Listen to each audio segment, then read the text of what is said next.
My name is Michael Harper. I am 41 years old, and until 8 months ago, I thought I understood what family meant. I thought I knew the difference between people who love you unconditionally and people who only care about you when it is convenient for them. I thought I could count on my parents, Robert and Susan Harper, to be there for me during the most difficult moments of my life, the way parents are supposed to be there for their children no matter what circumstances arise, no matter what sacrifices are required, no matter what inconveniences must be endured. I was wrong about all of it. Catastrophically, heartbreakingly, life-falteringly wrong. 8 months ago, I lost my wife Emma and our 4-year-old daughter Lily in a car accident that destroyed everything I thought I knew about happiness, family, love, purpose, and the fundamental decency of human nature. Emma was 37 years old, a kindergarten teacher who had dedicated her entire adult life to helping children learn and grow and discover their potential. She was the kind of teacher who stayed after school to help struggling students, who spent her own money on classroom supplies, who remembered every child's birthday and made each of her students feel special and valued. Emma had grown up in a working-class family in Sacramento, California, where her parents, David and Patricia Vasquez, had instilled in her the values of hard work, education, and service to others.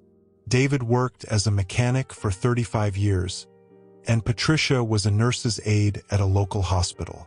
They had sacrificed enormously to send Emma to college, working extra shifts and taking on second jobs to pay for her education because they believed that their daughter deserved every opportunity to succeed.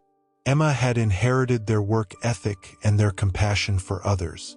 She majored in elementary education at UC Davis, graduating with honors and a burning desire to make a difference in the lives of children who needed advocates and encouragers. After graduation, she moved to Phoenix because she had heard that Arizona schools were desperate for qualified teachers who were willing to work in low-income districts where the need was greatest.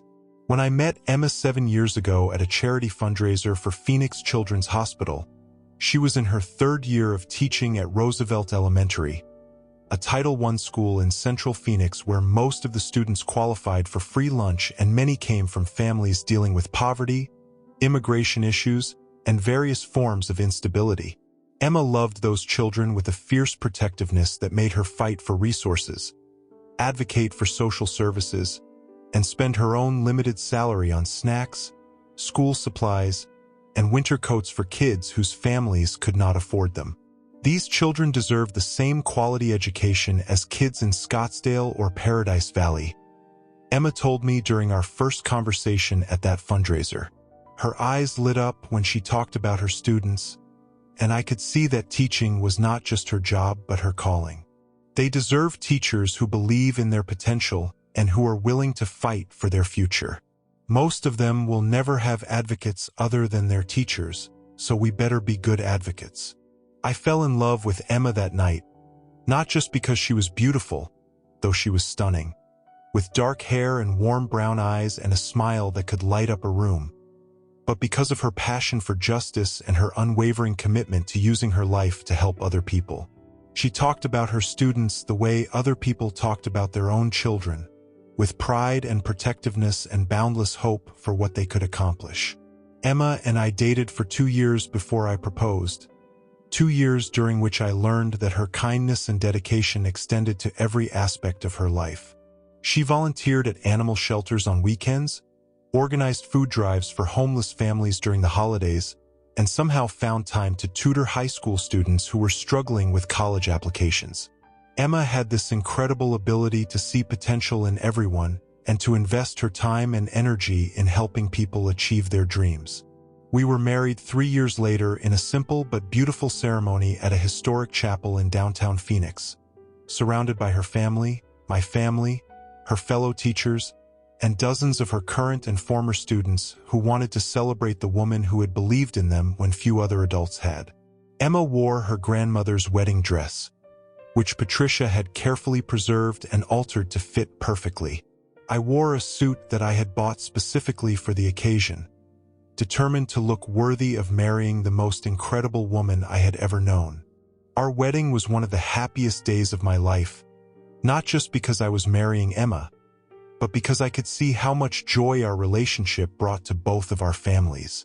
My parents seemed genuinely pleased that I had found someone as accomplished and principled as Emma, and Emma's parents welcomed me with the kind of warmth and acceptance that made me feel like I was gaining a whole new family rather than just a wife. David Vasquez pulled me aside during the reception and told me something that I still remember word for word. "Michael, my daughter is the most precious thing in this world to Patricia and me. We raised her to be strong and independent, but we also raised her to value family and commitment above everything else. Take care of her, and she will take care of you for the rest of your life." Patricia hugged me and whispered, "Welcome to our family, Mijo. You are our son now, not just our son-in-law." Even my own parents seemed moved by the ceremony and the obvious love between Emma and me.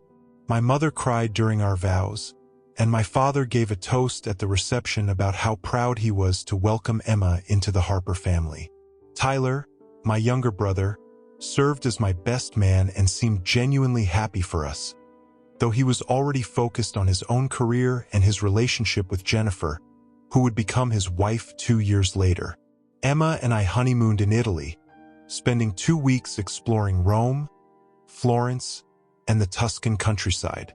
Emma had always dreamed of seeing the art and architecture of Renaissance Italy, and I had always wanted to understand how ancient Roman engineering principles could inform modern structural design. We spent our days touring museums and historical sites, our evenings eating incredible food and talking about our dreams for the future. "I want to have children," Emma told me one evening as we sat on the terrace of our hotel in Florence, watching the sunset over the Arno River. "Not right away, but in a few years when we have had time to enjoy being married and save some money. I want to raise children who understand that they have been given advantages that not everyone has, and that those advantages come with responsibilities." "How many children?" I asked, taking her hand and imagining what our kids might look like, whether they would inherit Emma's compassion or my analytical mind, or hopefully some combination of both. 2 or 3, Emma said thoughtfully. "Enough so they learn to share and compromise, but not so many that we cannot give each one individual attention and opportunities." We came home from our honeymoon excited about building a life together, about combining my steady income as a structural engineer with Emma's passion for education and social justice. We bought a house in Central Phoenix, a 1950s ranch-style home with 3 bedrooms, a big backyard, and enough space for the family we planned to create. The house needed work, but we enjoyed spending weekends painting rooms, planting a garden, and slowly making it our own. Emma continued teaching at Roosevelt Elementary, where she quickly became one of the most beloved and effective teachers in the school. She started an after-school tutoring program for students who were struggling with reading, organized a weekend backpack program that sent food home with children who might not have enough to eat over the weekends, and created a classroom library with books that reflected the cultural backgrounds of her diverse students. I continued working at Morrison Engineering, where I specialized in designing structural systems for schools, hospitals, and other public buildings. I loved the idea that my work was contributing to infrastructure that would serve communities for decades, that the buildings I helped design would house children learning to read, doctors saving lives, and families accessing essential services. Emma and I were happy in ways that felt almost too good to be true. We had work that felt meaningful, a marriage built on love and mutual respect, and plans for a future that seemed bright with possibility. We traveled together when we could afford it, hosted dinner parties for our friends, and spent quiet evenings reading books and planning improvements to our house and garden. 2 years after our wedding, Emma told me she was ready to start trying to have children. "I have been thinking about it for months," she said one Sunday morning as we were drinking coffee and reading the newspaper in bed. "I love my job, and I want to keep teaching, but I also want to experience motherhood while I am still young enough to have energy for sleepless nights and playground adventures." "Are you sure?" I asked, though I was thrilled by the idea of starting a family with Emma. Teaching takes so much of your emotional energy already. Are you ready to add parenting to everything else you are doing? I think teaching has prepared me for parenting in some ways, Emma said thoughtfully. I already spend my days helping children learn and grow and navigate challenges. The difference is that with our own children, I will get to do that 24 hours a day instead of just during school hours. And I will get to see them grow up instead of having to say goodbye when they move on to the next grade. We started trying to conceive immediately, and Emma became pregnant within 3 months. Those 9 months of pregnancy were magical in ways that I had never imagined possible. I loved watching Emma's body change as our baby grew, loved feeling the kicks and movements that meant our child was healthy and active, loved talking to Emma's belly and imagining what our son or daughter would be like. Emma glowed during pregnancy, literally radiated happiness and contentment in ways that made everyone around her smile. Her students were fascinated by her growing belly and constantly asked questions about the baby, what it would be like to be a mother, and whether the baby would be a boy or a girl. Emma used her pregnancy as a teaching opportunity, showing her students pictures of fetal development and explaining how babies grow and learn even before they are born. Mrs. Harper, are you going to teach your baby to read before it goes to school? Asked Maria, one of Emma's brightest students who had learned to read in both English and Spanish under Emma's guidance. I am going to read to my baby every single day from the moment he or she is born, Emma replied with a smile. Reading together is one of the most important things families can do. It helps children develop language skills, imagination, and a love of learning that will last their whole lives. Mrs. Harper, will you still be our teacher after the baby comes? Asked David, a shy boy who had struggled with reading until Emma worked with him individually every day after school for months. I will still be your teacher, Emma assured him, placing a gentle hand on his shoulder. I might be tired sometimes because babies wake up a lot at night, but I will still be here every day because you are all too important for me to leave. Besides, having a baby will make me an even better teacher because I will understand even more about how children learn and grow. Emma kept that promise. She worked until the day she went into labor, teaching her students about the water cycle and helping them with a science project about plant growth. That evening, she started having contractions while we were cooking dinner together, preparing one of her favorite meals from her childhood that her mother had taught her to make. I think this might be it, she said, gripping the kitchen counter and breathing deeply through a contraction. The baby is coming. We grabbed the hospital bag that had been packed and ready for 2 weeks, called the doctor and our parents, and drove to the hospital through the quiet Phoenix streets on a March evening that would change our lives forever. Lily Rose Harper was born at 3:47 a.m. on March 15, 2019, after 12 hours of labor that tested Emma's strength and determination but ultimately resulted in the most beautiful, perfect baby either of us had ever seen. Lily weighed 6 pounds, 8 ounces, had a full head of dark hair like her mother, and immediately demonstrated the strong lungs and fierce independence that would characterize her entire short life. She is perfect, I whispered to Emma as we held our daughter for the first time, marveling at her tiny fingers and toes, her alert eyes that seemed to be taking in everything around her, her obvious intelligence and curiosity about the world she had just entered. She is going to change everything, Emma said, tears of joy streaming down her face as she looked down at our daughter. Our whole life is going to be about making sure she knows how loved she is and helping her become the person she is meant to be. Emma was right. Lily changed everything, in ways that were both challenging and incredibly rewarding. The first few months were exhausting, as all new parents discover, with sleepless nights and constant feedings, and the overwhelming responsibility of caring for a tiny human being who depended on us for everything. But Emma and I approached parenting as a team, taking turns with night feedings, sharing diaper duty, and supporting each other through the inevitable moments of doubt and exhaustion. But Lily was also pure joy. She was a happy baby who smiled early and often, who seemed fascinated by faces and voices and music, who clearly enjoyed being held and sung to and read to every single day. Emma kept her promise to read to Lily from birth, starting with simple picture books and nursery rhymes and gradually introducing more complex stories as Lily grew. Even as a tiny baby, Lily would focus intently on Emma's face and voice during story time, as if she understood that something important was happening. By the time Lily was 6 months old, she was sitting up on her own and reaching for books, clearly understanding that those colorful objects contained something interesting and important. By her first birthday, she was walking confidently and saying several words, including mama, dada, book, and more. Her first word had actually been book, which made Emma cry with pride and joy.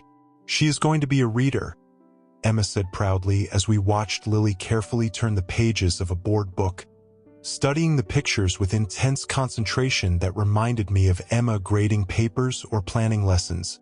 "Look at how she handles books. She already understands that they are precious." Emma returned to teaching when Lily was 3 months old, but she had arranged to work only 4 days a week so she could spend more time at home.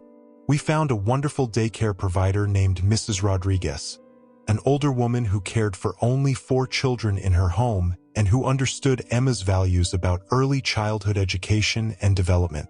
Mrs. Rodriguez had raised 5 children of her own and had been providing daycare for over 20 years, treating each child in her care like her own grandchild. Mrs. Rodriguez treats Lily like her own granddaughter, Emma told me after visiting the daycare for the first time and watching how gently Mrs. Rodriguez interacted with the children. She reads to the children every day, takes them to the park, teaches them songs in Spanish, and makes sure they feel loved and secure. Lily will be happy there. Emma was right again. Lily thrived in Mrs. Rodriguez's care, forming strong attachments to the other children and learning social skills that would serve her well throughout her life. Mrs. Rodriguez also spoke Spanish with the children, giving Lily early exposure to bilingual communication that Emma and I both valued. When we picked Lily up each day, she would excitedly tell us about her day and her limited but growing vocabulary, sharing stories about the books Mrs. Rodriguez had read and the games they had played. As Lily grew from a baby into a toddler and then into a preschooler, her personality emerged in ways that delighted and amazed us every day. She was curious about everything, constantly asking why and how about the world around her. She was kind and empathetic, always concerned when other children were hurt or sad, and quick to offer comfort in the form of hugs or her favorite stuffed animal. She was independent and determined, insisting on doing things herself even when it would have been easier for us to help her. "Lily is going to be a leader," I told Emma one evening after watching our 3-year-old daughter organize an elaborate tea party for her stuffed animals, complete with assigned seating, detailed conversations about the imaginary cookies and tea they were sharing, and firm but gentle corrections when one of the animals did not follow her carefully explained rules. "She is going to be whatever she wants to be," Emma replied, watching our daughter with the same pride and amazement that never seemed to diminish. "Our job is to give her the tools and the confidence to pursue whatever dreams she develops." Emma and I were constantly amazed by Lily's intelligence and creativity. She learned to recognize letters and numbers earlier than most children, could count to 20 by the time she was 2 years old, and was beginning to read simple words by her 3rd birthday. But more importantly, she was developing into a kind, thoughtful little person who cared about other people's feelings and who wanted to help whenever she saw someone in need. "Mama, why is that man sleeping outside?" Lily asked one day when we were walking downtown and passed a homeless person sleeping on a bench near the library. "He probably does not have a house to sleep in," Emma explained gently, crouching down to Lily's eye level. "Some people do not have homes, and that makes life very difficult for them. They have to sleep outside even when it is cold or hot or rainy. Can we give him our house? Lily asked with the innocent generosity that only 4-year-olds possess. We need our house to live in, Emma said patiently. But we can help people who do not have homes by donating money to organizations that provide food and shelter, by volunteering at soup kitchens, and by voting for leaders who want to solve the problem of homelessness. When I grow up, I want to build houses for people who do not have them, Lily announced with the absolute certainty that only children can muster when they decide to solve the world's problems. That is a wonderful goal, I told her, lifting her up so she could see over the crowd of people walking past us. Building houses for people is exactly what Daddy does for work. Maybe someday we can work together. Yes, Lily exclaimed, clapping her hands with excitement. Daddy and Lily Construction Company. We will build the best houses ever. These conversations with Lily were among the greatest joys of my life. She had inherited Emma's compassion and sense of justice, combined with a 4-year-old's belief that every problem could be solved if people just cared enough and worked hard enough. Emma and I often talked about how lucky we were to be raising such a remarkable little girl, and how excited we were to watch her continue growing and learning and developing her unique gifts. My parents, Robert and Susan Harper, were loving grandparents to Lily, though they visited only a few times a year because of the distance between Phoenix and their retirement community in Scottsdale. When they did visit, they were charmed by Lily's intelligence and personality, and they seemed genuinely proud to be her grandparents. Dad would spend hours reading to her and teaching her simple card games, while Mom enjoyed taking her shopping for new clothes and toys. Lily is going to be something special, Dad told me during one of their visits when Lily was 3 years old and had spent the afternoon showing him her collection of books and explaining the story in each one. She has the Harper intelligence, but she also has Emma's heart. That is a powerful combination. She is already something special, I replied, watching Lily carefully arrange her books in alphabetical order, a skill she had taught herself after Emma showed her how libraries organize their collections. Emma and I feel so fortunate to be her parents. You and Emma are doing a wonderful job raising her, Mom added, smiling as Lily brought her a drawing she had made of our family standing in front of our house. She is polite and well-behaved, but she also has opinions and personality. That is exactly what you want to see in a child her age. My younger brother Tyler and his wife Jennifer also seemed to enjoy their role as uncle and aunt, though they visited even less frequently than my parents because of their busy careers and their own children's schedules. Tyler worked in corporate finance in Denver, and Jennifer was a marketing executive for a pharmaceutical company. They had 2 children, Mason and Sophie, who were 6 and 4 years old respectively when Lily was born. When our families were together, Lily got along well with her cousins, though the age difference and the infrequency of visits meant they did not always share interests or activities. Mason was more interested in video games and sports, while Sophie was shy and preferred quieter activities. Lily, with her outgoing personality and love of books and conversation, sometimes overwhelmed her cousins with her enthusiasm for games and storytelling. Lily is smart like Mason, Tyler observed during one family gathering when Lily was 3 and had spent the afternoon teaching Sophie how to write her name. But she is more social and outgoing. She is going to be a leader in whatever she chooses to do. She is definitely not shy, Jennifer agreed, watching Lily organize a game of charades that included all the adults and children present. She has strong opinions about everything and is not afraid to express them. That will serve her well as she gets older. Emma and I were proud of the family we had created and the life we were building together. Our marriage was stronger than ever, built on shared values, mutual respect, and deep love for each other and for Lily. Our careers were fulfilling and meaningful, allowing us to contribute to our community while also providing financial security for our family. Lily was healthy, happy, and developing into exactly the kind of person we had hoped to raise. We had plans for the future that felt exciting and achievable.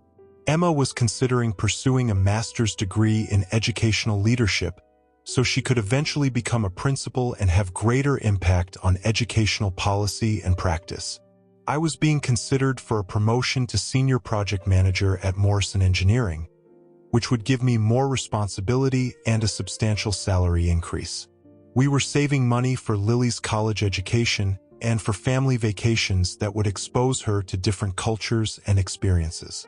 I want to take Lily to Italy when she is old enough to appreciate the art and history, Emma said one evening as we were looking through photo albums from our honeymoon while Lily sat between us, asking questions about the pictures and making up stories about the places we had visited.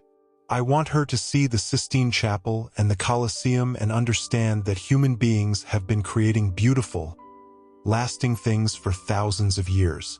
I want to take her to see the Golden Gate Bridge and the Hoover Dam, I said, imagining Lily's excitement at seeing such impressive examples of engineering and human ingenuity. I want her to understand how engineering and architecture can solve problems and improve people's lives.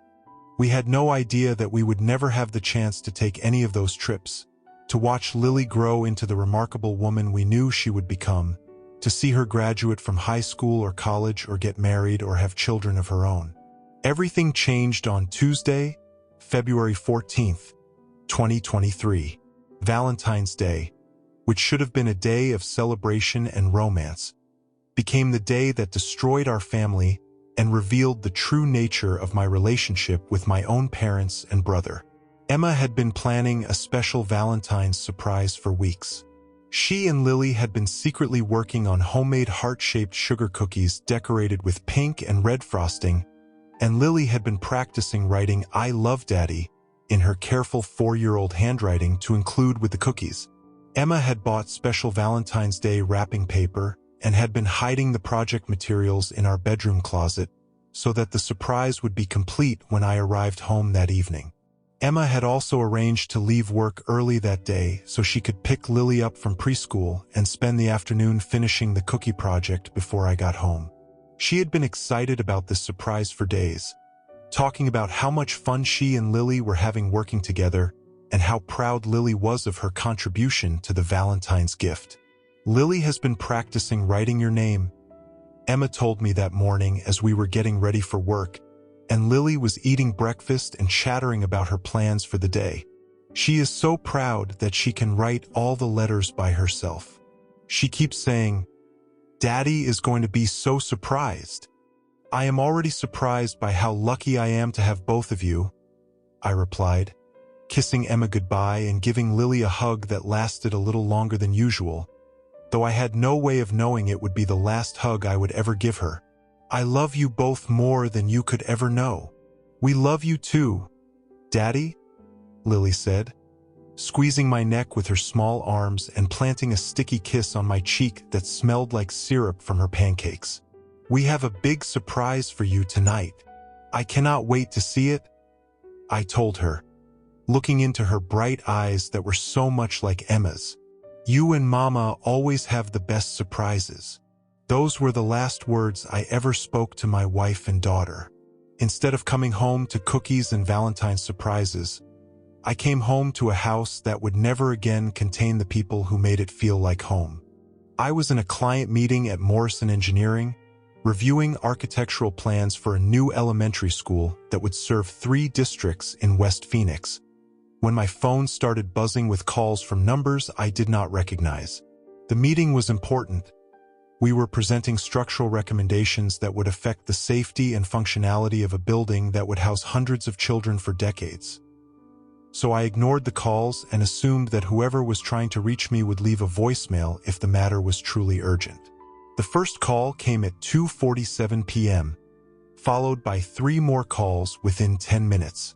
By 3:15 p.m., when I was finally able to step out of the meeting and check my messages, there were voicemails from paramedics, hospital staff, police officers, and the director of Lily's preschool, all telling me that there had been a serious accident and that I needed to get to Mercy General Hospital immediately.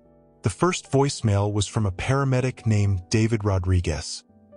"Mr. Harper, this is David Rodriguez with Phoenix Fire and Rescue. We responded to a traffic accident involving your wife Emma Harper and your daughter Lily Harper at approximately 2:35 p.m. at the intersection of 32nd Street and Indian School Road. They have been transported to Mercy General Hospital. Your wife's condition is critical, and your daughter has been taken to the pediatric trauma unit. Please come to the emergency department as soon as possible."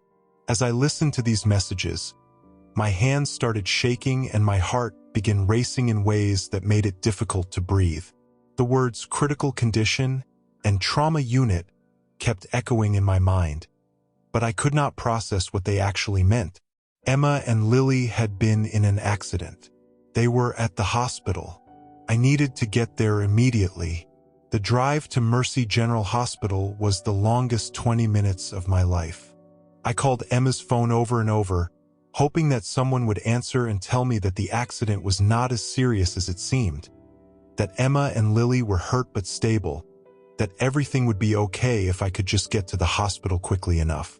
I called the hospital and asked to be transferred to the emergency department, but the receptionist would only tell me that Emma and Lily were receiving medical care and that I needed to speak with the attending physician when I arrived.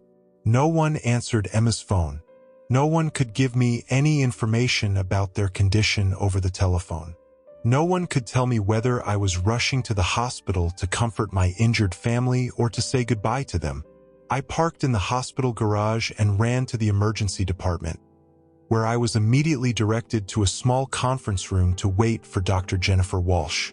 The conference room was the kind of sterile, beige space where medical professionals deliver life-changing news to families who are about to learn that their lives will never be the same.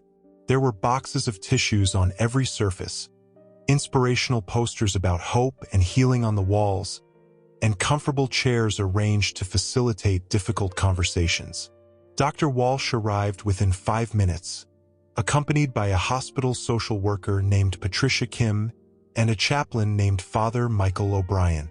The presence of a social worker and a chaplain told me everything I needed to know about the severity of the situation before Dr. Walsh said a word. "Mr. Harper," Dr. Walsh said gently, sitting down across from me and maintaining the kind of steady eye contact that medical professionals use when delivering devastating news. "I am very sorry to have to tell you that your wife Emma was pronounced dead at the scene of the accident.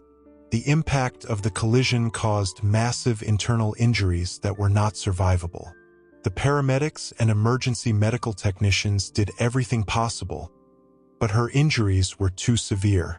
The words hit me like a physical blow. Emma was dead. My wife, my partner, the mother of my child, the love of my life was dead. She had left for work that morning planning to surprise me with Valentine's cookies, and now she would never come home again. "Your daughter Lily," Dr. Walsh continued, "suffered traumatic brain injuries and is currently in critical condition in our pediatric intensive care unit. She is alive, but her injuries are very serious. Dr. Sarah Chin, our pediatric neurosurgeon, is leading her care team, and she will be able to give you more detailed information about Lily's condition and prognosis." I remember asking Dr. Walsh to repeat what she had said, not because I had not heard her clearly, but because my brain could not process the information. Emma was dead. Lily was dying. The family I had kissed goodbye that morning no longer existed. Dr. Walsh explained that Emma and Lily had been struck by a pickup truck while they were stopped at a red light at the intersection of 32nd Street and Indian School Road. The driver of the pickup truck, a 34-year-old construction worker named Kevin Walsh, had been traveling at approximately 50 miles per hour when he ran the red light and struck the driver's side of Emma's Honda Accord. The other driver had been drinking, Dr. Walsh explained gently. He has been arrested and charged with vehicular homicide and aggravated assault. Officer Santos will be able to give you more information about the criminal investigation, but I wanted you to know that this was not an accident caused by weather or mechanical failure. This was the result of someone's decision to drive while intoxicated. Kevin Walsh, I learned later, had been drinking at a sports bar since 11 that morning, celebrating his 34th birthday with friends who later told police that they had tried to convince him not to drive home. Walsh had 2 previous DUI convictions and a suspended license, but he had been driving anyway because he claimed he needed transportation to get to work. The impact had killed Emma instantly and crushed the left side of her car, causing the vehicle to spin into a light pole. Lily, who had been properly secured in her car seat in the back of the vehicle, had survived the initial impact but had sustained severe brain injuries when the force of the collision threw her against the interior of the car despite the protection of her safety seat. "I want to see them," I told Dr. Walsh. "I want to see my wife and my daughter." I called my parents first while I was still sitting in that beige conference room, while the reality of what had happened was still too enormous to fully comprehend. "Dad," I said when he answered the phone, my voice shaking with shock and grief. "I need to tell you something terrible. Emma and Lily were in a car accident today. Emma is dead, and Lily is in critical condition. I am at the hospital, and I do not know if Lily is going to survive." There was a long silence on the other end of the line, the kind of silence that occurs when someone is trying to process information that seems impossible to believe. "Oh my God, Michael," Dad said finally, his voice filled with shock and concern. "How did this happen? Are you hurt? Where are you? What can we do to help?" I explained what I knew about the accident, about the drunk driver and the intersection and the injuries. I told him that I was at Mercy General Hospital, that Lily was in surgery, that the doctors were not sure whether she would survive the traumatic brain injuries she had sustained. "We will be there as soon as we can," Dad said immediately, without hesitation or discussion of logistics. "Let me talk to your mother and figure out flight arrangements. We will probably be able to get there sometime tonight or early tomorrow morning, but we will be on the first available flight."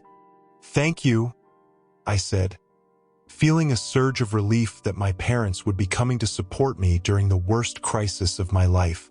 "I really need you here. I cannot handle this alone." "Of course," Dad said firmly. "We love you, son. We love Emma and Lily. We will get through this together as a family. We will be there as soon as humanly possible." Mom's voice came on the line as she joined the conversation. "Michael, sweetheart, we are so sorry. We cannot imagine what you are going through, but you are not alone. We will be there to help you with whatever you need." But when my mother called me back 3 hours later, the tone of the conversation was completely different, and I learned something about my parents that would change our relationship forever. "Michael, sweetheart," Mom said, her voice carrying a different quality than it had during our earlier conversation. "Your father and I have been discussing the situation, and we have encountered a complication that we need to talk to you about." I was sitting in the pediatric ICU waiting room when she called, staring at the doors that separated me from my daughter who was fighting for her life in an operating room down the hall. "What kind of complication?" I asked, though I was starting to get a sick feeling in my stomach about where this conversation was heading. "Well, we are actually in Hawaii right now, on a family vacation with Tyler and Jennifer and the kids," Mom said, speaking slowly and carefully as if she was choosing each word deliberately. "We have been planning this trip for 6 months, and Tyler has already paid for everything. Flights, hotels, activities, meals.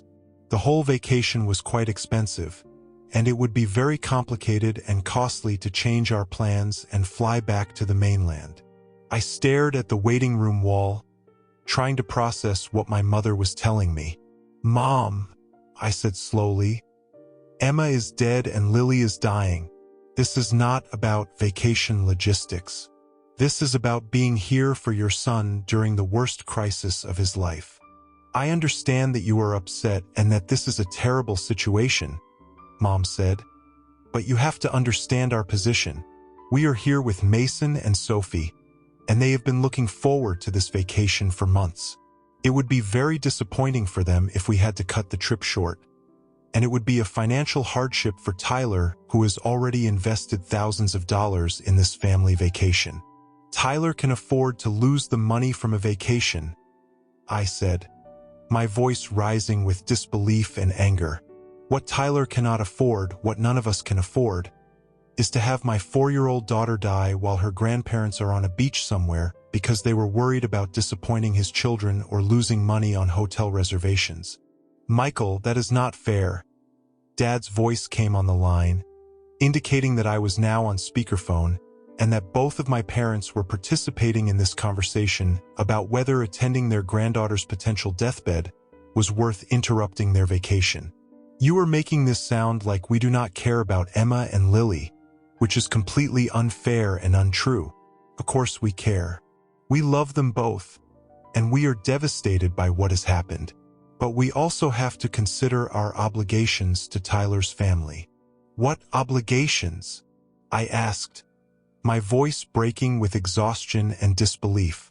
What obligations do you have to Tyler's family that are more important than supporting me while my wife is dead and my daughter is dying? We promised Mason and Sophie that we would spend this week with them, Mom said, as if this explained everything. They are 8 and 6 years old, and they do not understand adult problems like accidents and funerals. It would be cruel to disappoint them by ending their vacation early because of something that has already happened and cannot be changed. For the next 3 days, while Lily fought for her life and lost, I received text messages from my parents and Tyler updating me on their vacation activities and asking for updates on Lily's condition.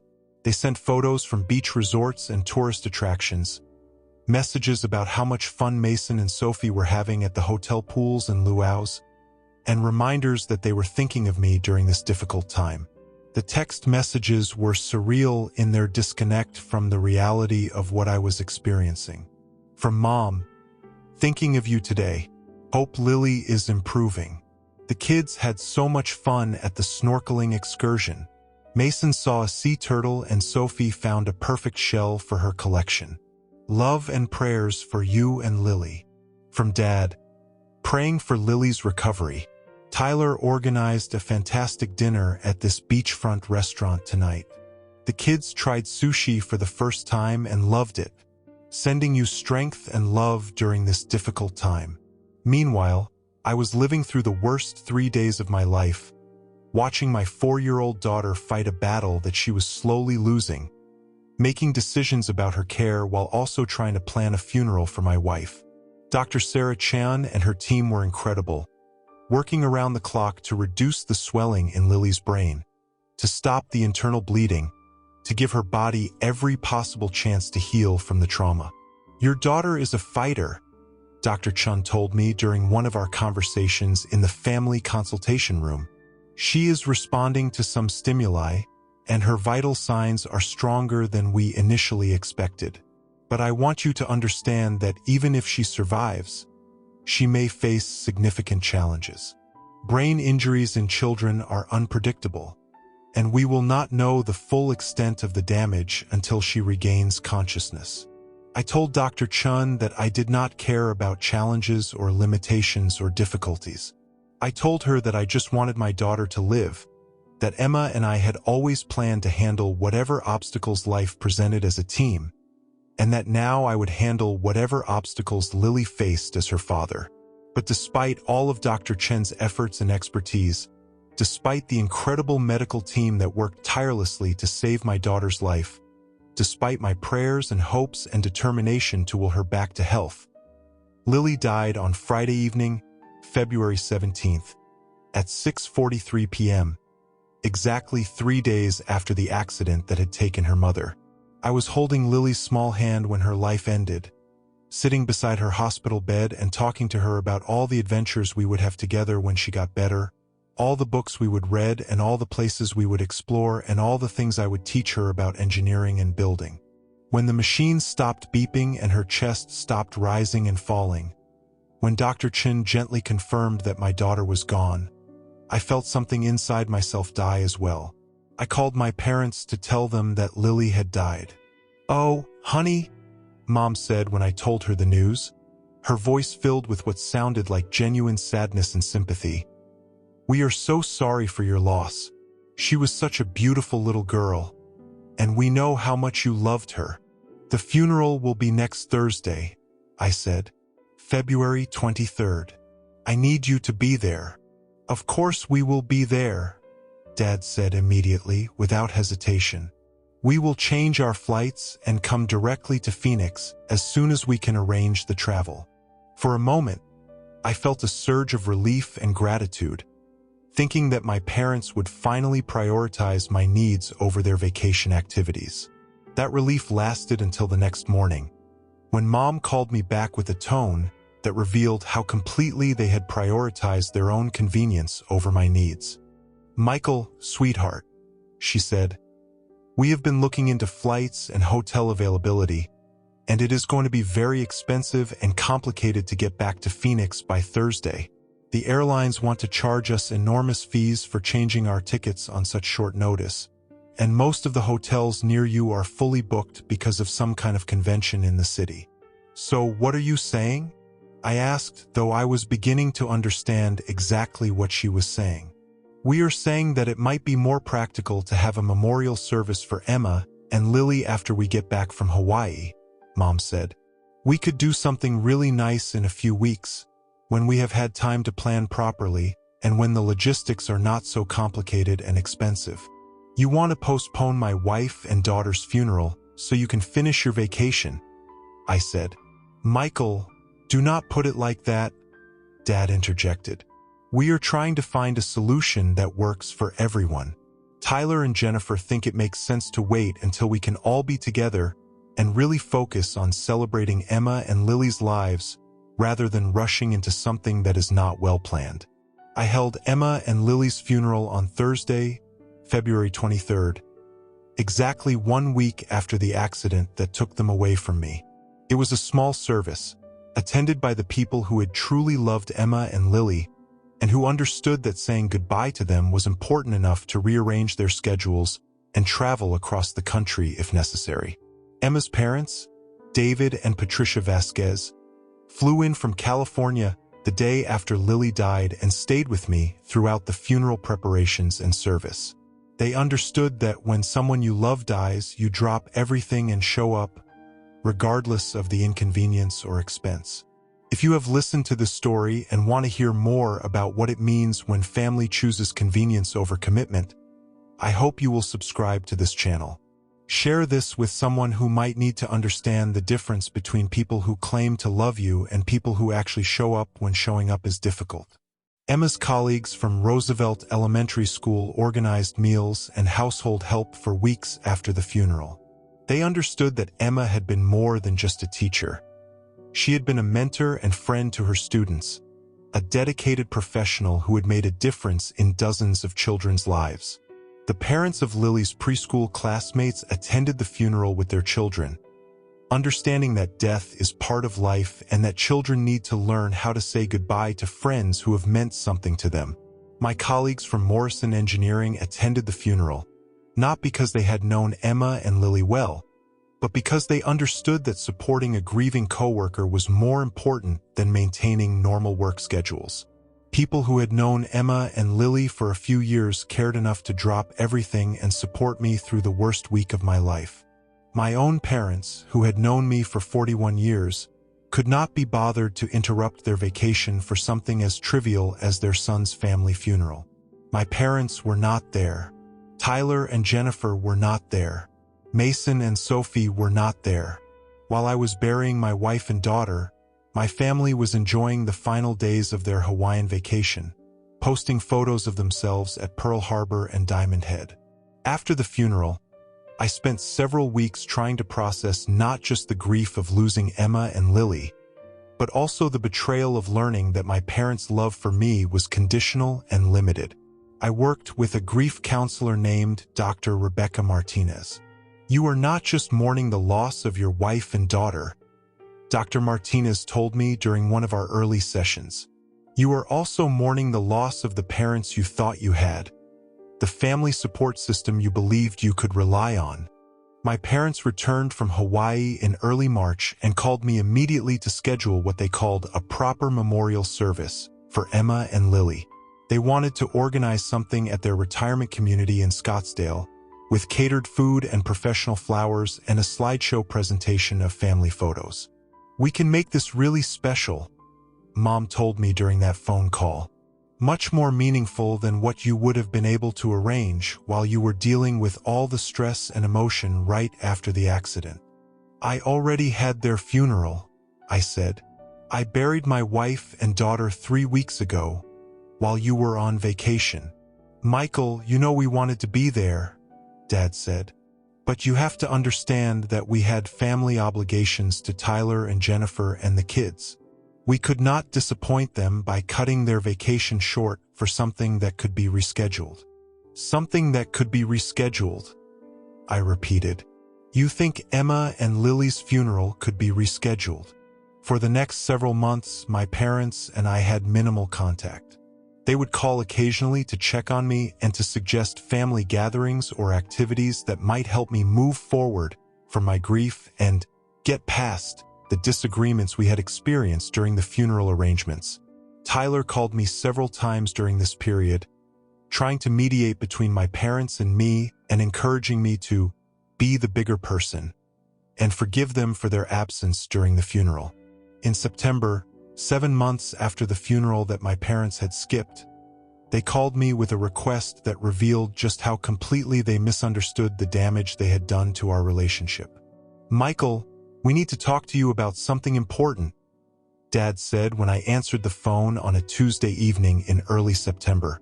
"We need to liquidate some of our assets and investments to create a larger cash reserve for unexpected expenses and healthcare costs," Mom explained. "We are asking if you could loan us $65,000 to help bridge the gap until we can restructure our finances more efficiently." I sat in my kitchen, holding the phone and staring at Emma's coffee mug, trying to process the fact that my parents were asking me for money 7 months after they had skipped my wife and daughter's funeral because changing their vacation plans would have been too expensive. "You want me to loan you $65,000, I said. "We know it is a lot of money," Mom said, "but we also know that you received a substantial life insurance settlement after Emma and Lily's accident. We thought you might be in a position to help family members who are facing financial difficulties." The life insurance settlement. They were referring to the money I had received after Emma and Lily's deaths. Money that was supposed to help me rebuild my life after losing the 2 people who had made life worth living. "Let me understand this correctly," I said. "You want me to use money from my wife and daughter's life insurance to fund your retirement lifestyle?" "Michael, do not put it like that," Dad said. "We are asking for a loan from family, which is something that families do for each other during financial difficulties. You are asking me to use money from my dead wife and daughter to pay for your vacations and golf games," I said. Tyler joined the conversation. "My financial situation is more complicated than yours. Jennifer and I have 2 children to provide for, and we have significant expenses associated with their education and extracurricular activities. So you think I should give them money because my family is dead and I do not have children to provide for?" I said. "Michael, you also have to think about your responsibilities to family members who are alive and who need your help," Mom said. "My responsibilities to family members," I said. "Are you talking about the same family members who skipped my wife and daughter's funeral because it would have interfered with their vacation plans? Are you willing to help us with our financial situation or not?" Dad asked finally. "I am not willing to loan you money from my wife and daughter's life insurance settlement," I said. "So you are going to punish us financially because you are angry about the funeral situation," Mom said. "I am declining to give money to people who have demonstrated that their love for me is conditional on my ability to avoid inconveniencing them," I said. We hung up, and I have not spoken to my parents since that conversation in September.